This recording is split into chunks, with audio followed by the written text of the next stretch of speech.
这集我们就来分享如何灵魂出窍。灵魂出窍也叫灵魂出体，那也有人叫做星光体投射，或星光体旅行。星光体，星光体有些不同说法。对，不同说法，但是同一件事。灵魂出窍、灵魂出体要怎么出体呢？那其实它有一个，首先要具备的条件就是你的松果体要够活跃。也就是松果体。松果体就是在我们顶端中心，然后往内延伸，然后眉心往内延伸，然后交叉的那个点。松果体要，之前我们有稍微分享过松果体怎么活化。对，那松果体必须要让它比较活化。在这种情况下比较活化，其实大家可以去看一下自己的梦境，就知道够不够活化。如果你常常做梦，然后梦境又很丰富这样子。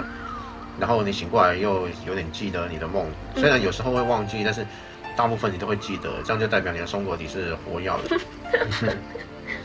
在我们松果体比较活跃的情况下，其实我们做梦每个人都会做梦，其实有做梦就是松果体有在作用。每个人都会作用，只是活不活跃而已。然后其实每个人都会灵魂出窍，只是知不知道而已。我们常常在做梦然后进入一种梦境，然后觉得到了一个地方，这个地方我从来没看过，没来过。奇怪，我又没来过这个地方，这是哪里啊？然后看到一些人事物，然后都没看过，没接触过，那就不是你那个平常潜意识记忆的梦，往往有可能就是你灵魂出体的梦，然后到了其他的一个地方去。其实我们灵魂常常做梦的时候，睡着的时候，在身体进进出出，我们自己都不知道。对啊。有一种体验大家就是好像突然从很高空这样掉下来，这样唰一下，的感觉，的那种感觉。其实那个感觉怎么来的？就是我们通常发生在睡着不久的时候就会发生，或者刚睡着，这种情况就是我们的灵魂常常会离开我们的身体。我们睡着的时候，灵魂自然离开了身体，但是它又因为某种原因，可能因为身体有感觉或痒，或者有其他的感官，马上把你的灵魂拉回来之类的，或者有声音，然后灵魂刚一被拉回来的时候，那就有点像身体是一个载具。那你要进来就刚好对好那个身体的感觉。身体这是比如说这个是我的灵魂，然后这个你的身体是载具，你刚好要对到的时候，然后就会回来这样。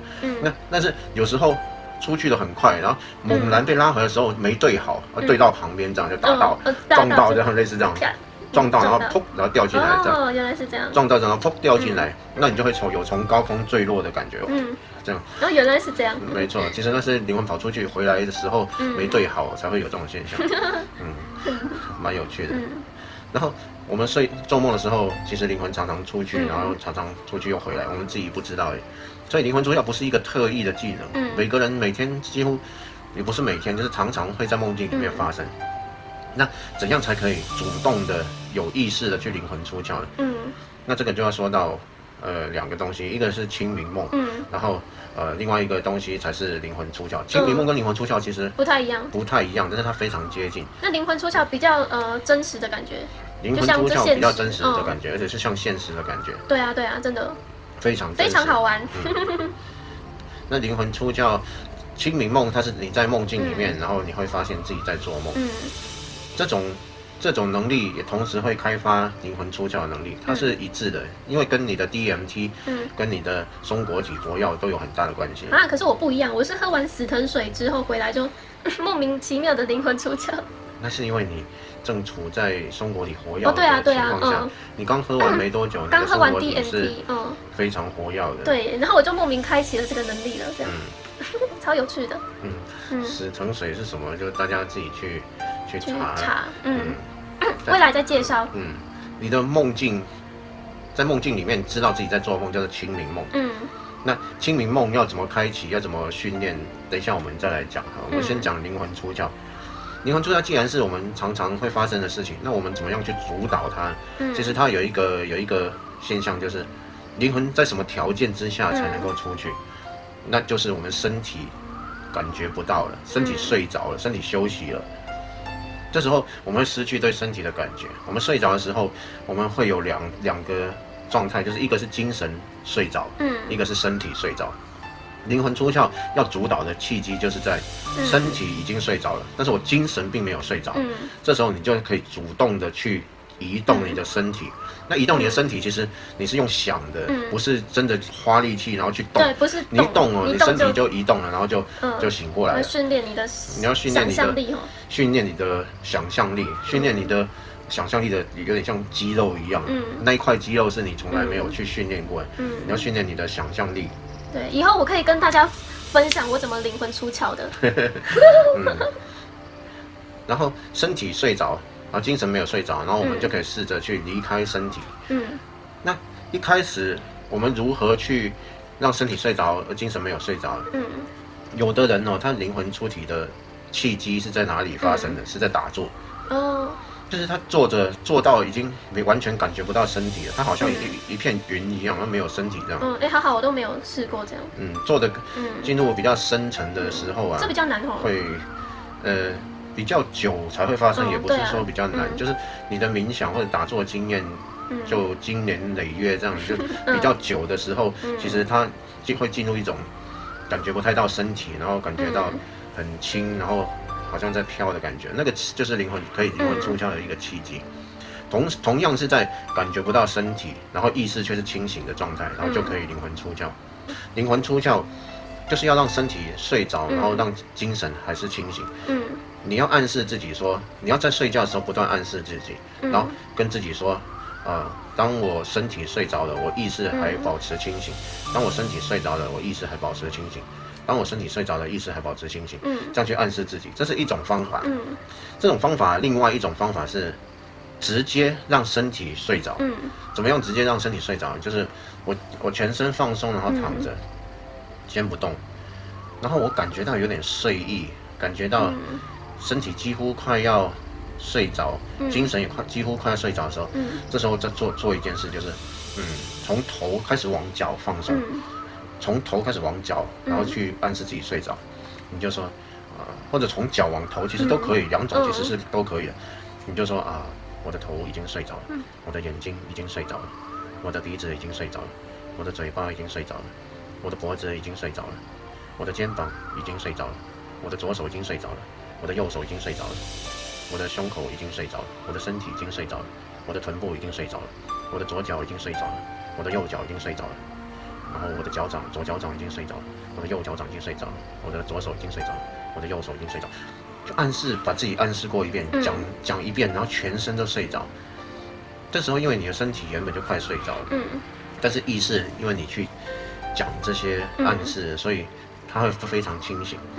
然后这时候你会发现身体好像没有感觉，身体已经没有感觉，没有感觉到来到一个情形，忽然身体有一种震动，你感觉好像在震动一样，一种震动。那震动那个就是灵魂出窍的一个契机的点。你感觉到这种震动虽然这种震动不一定会发生，但是常常会发生。所以我好像还好，我都听到嗡嗡声就嗡嗡声也是，要么就是震动，要么就是嗡嗡声。嗡嗡声是另外一种，身体感觉在有一种震动。然后震动感觉到那个震动的时候你就可以开始用想象的去移动着你的身体。然后你同样是你听到那个嗡嗡声，有一种听到这种嗡嗡声一样，那时候就是一个灵魂可以出体的一个契机。然后在那个时候，你就开始移动你的身体。移动身体不是用肌肉去移动它，而是用想象的。那有人是喜欢用一种方式想象你的，因为你躺着嘛，你上面有一根绳子一直通到上面。那你就想象你的手去抓那个绳子，抓住，然后往上拉。这很难我试过一直没办法。往上拉，当你拉的时候，就是有点像这样，你拉住绳子之后，然后你往上拉的时候，你身体就会往下拉的时候，你身体就会往上了。对，这样一拉，然后你就往上，往上你就可以离开你的身体就跑出来。可能每个人的方式都不同吧，对不对？每个人方式不同，有的人是用转身的，就是想象转身。一转然后就滚出去。转身我也没试过，我有一次是眼睛那个第三眼先睁开，我先打开眼睛，然后才飘出来。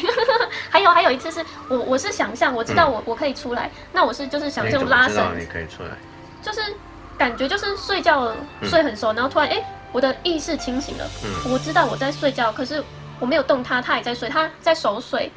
我不知道为什么，我就是知道，我就是知道我可以出来，就是知道，没有为什么，然后我就试着拉，结果都没用，好难哦。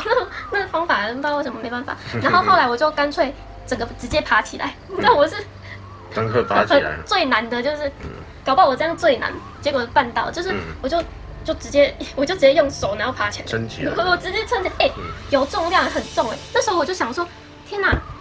我不知道会不会成功，但是我还是试试看。然后我就坐起来，然后坐起来之后，那时候眼睛还没有打开，然后坐起来我就坐在床边嘛，就觉得感觉身体很重，就感觉可能是动到身体了，可能是身体，然后就站起来，不知道为什么眼睛就自然打开，然后我就知道我出来了。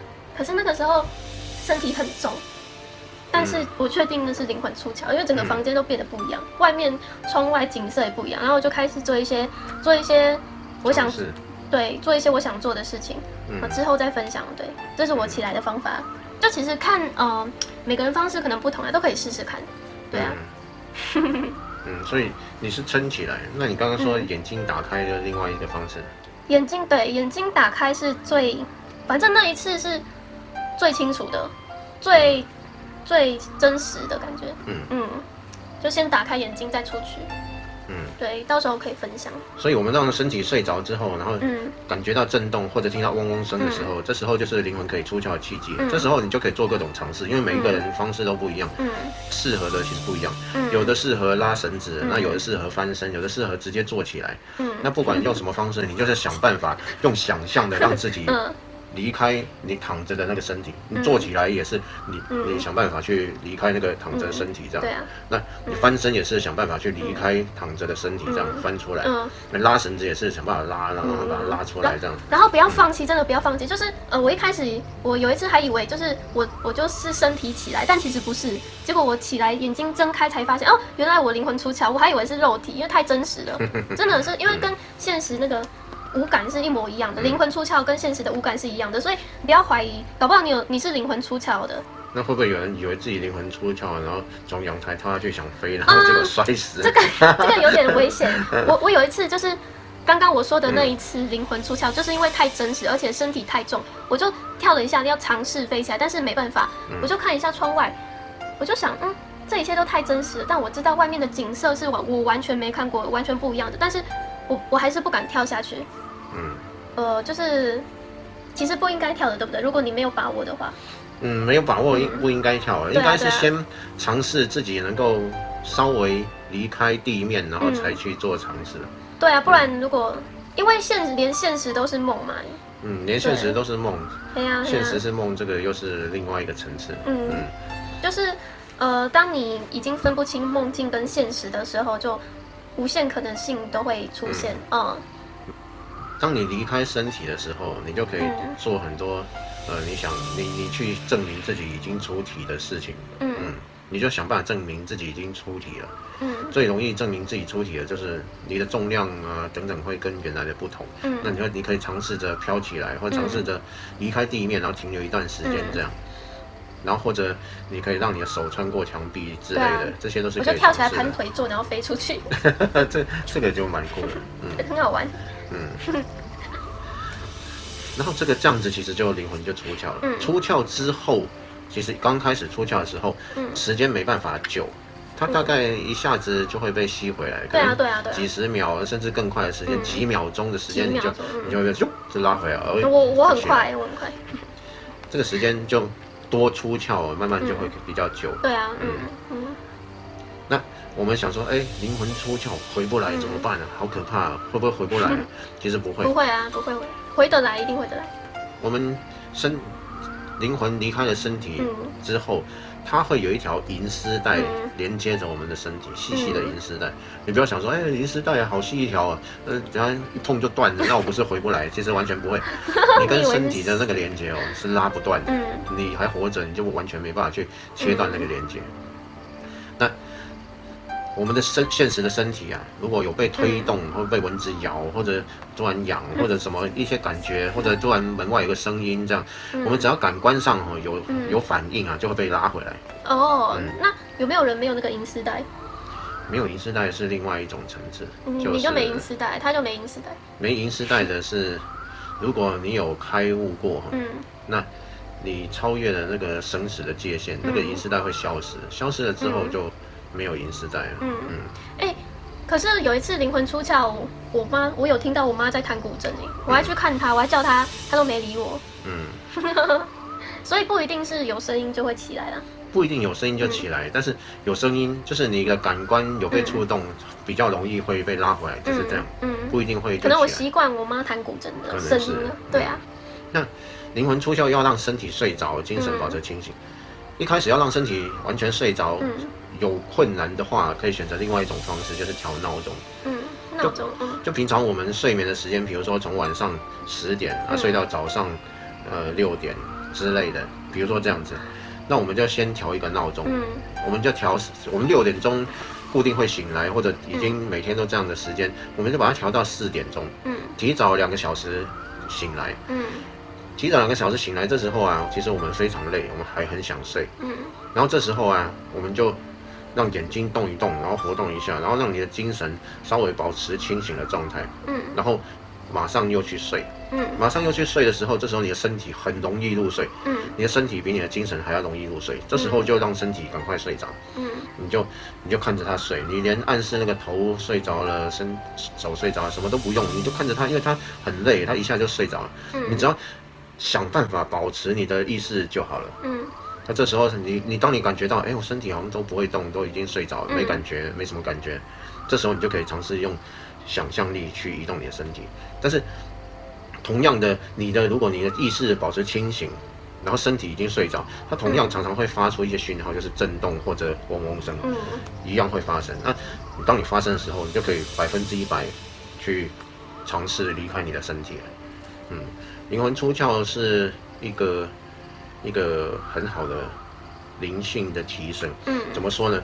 它会让你知道说，这个世界其实不只是我们想象的这样，对啊，我们看的这样，它有另外一个层面。那一切的事物都似乎超越了我们原本的界限。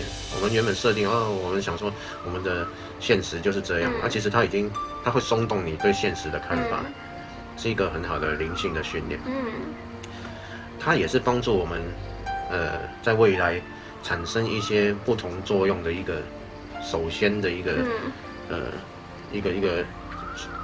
先驱这样。先有了灵魂出窍之后，慢慢你就可以清明梦啊，其他一些事情你就可以达成。慢慢你就可以让梦境跟现实的界限不要那么清楚。像灵魂出窍跟清明梦，我们就可以在梦境里面用精神去改变现实的一些状态。你可以尝试用精神去制造一些东西，或者改变一些事物。比如说你想象前面出现一朵花，那你有办法出现那一朵花，那就是你的意识可以很快的去显化一个事物出来。那把这个感觉，如果你带入现实当中，你醒过来也把它当成一场梦，要100%当成是一场梦。你已经经过了灵魂出窍啊这些训练，所以你抓得到那个你怎么样去改变现实的感觉。那你又把真的现实当成是梦境，那这2个感觉把它结合在一起，你就有可能在现实里面真的去改变了一些事情，用你的想象力，这是一个钥匙。OK，拜拜，拜拜，快睡着了。